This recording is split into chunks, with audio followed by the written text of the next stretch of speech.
Olá, sejam muito bem-vindos a mais um Ao Final do Dia de Segunda-feira. O meu nome é Mariana Leitão. Hoje vou falar sobre a entrevista que o Presidente da República, Marcelo Rebelo de Sousa, deu a semana passada. Marcelo Rebelo de Sousa teve, no fundo, a controlar a entrevista toda. Ele é, de facto, um comentador muito experiente, tem muita habilidade nestas leads televisivas e foi ele que teve em controle da entrevista o tempo inteiro. A entrevista, ou na entrevista, foram abordados diversos temas. Marcelo acabou por se distanciar por completo do governo de António Costa, dizendo que o governo estava desgastado, estava cansado, que se notava de facto os efeitos de 8 anos praticamente de governação, de estarmos a viver uma guerra na Europa, os efeitos da inflação, mas depois Marcelo Rebelo de Sousa inclusivamente diz que se perdeu um ano. E Marcelo Rebelo de Sousa tinha dito, ainda antes das eleições legislativas, que era muito importante este primeiro ano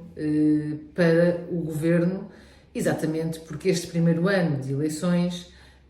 ou pós-eleições, aliás, seria determinante para o futuro da legislatura e, obviamente, para o futuro também do país. No entanto, Marcelo admite que este último ano se perdeu e foi, portanto, um desperdício por esta governação do atual governo de António Costa e, portanto, um governo socialista. Além disso, portanto, a própria forma como Marcelo Rebelo de Sousa fala daquilo que foram os casos e casinhos deste governo, também não só houve claramente uma crítica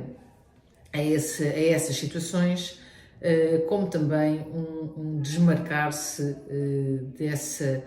dessas várias situações que foram marcando profundamente o atual governo. Mas, quando chegámos ao tema da TAP,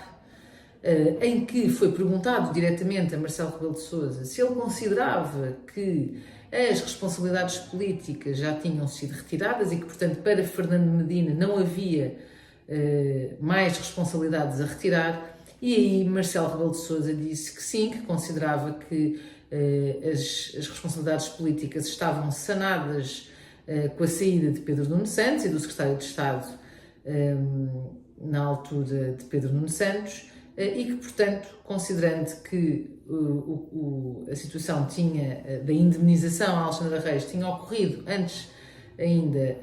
ou por não sendo uma decisão de Fernando Medina e do seu antecessor, que não haveria mais responsabilidades a retirar. Aqui o grande problema é que,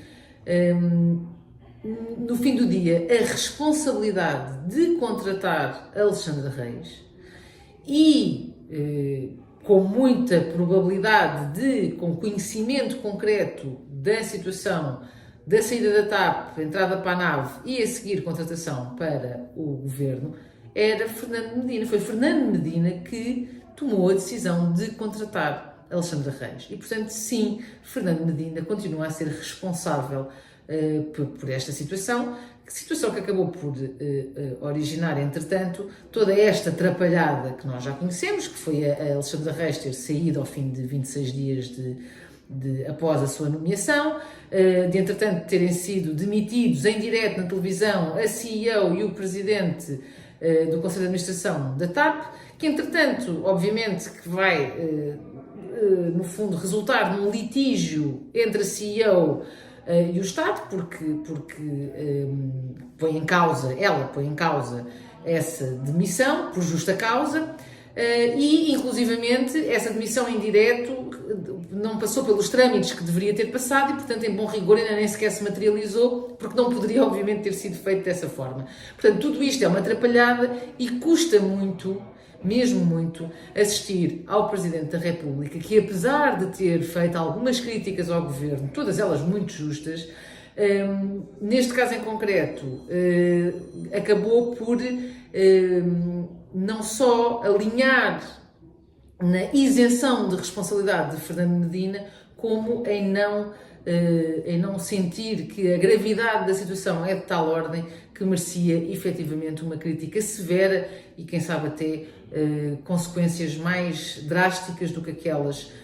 que o nosso governo tem sofrido, praticamente nada, quanto a todas estas trapalhadas. Muito obrigada a todos e até para a semana.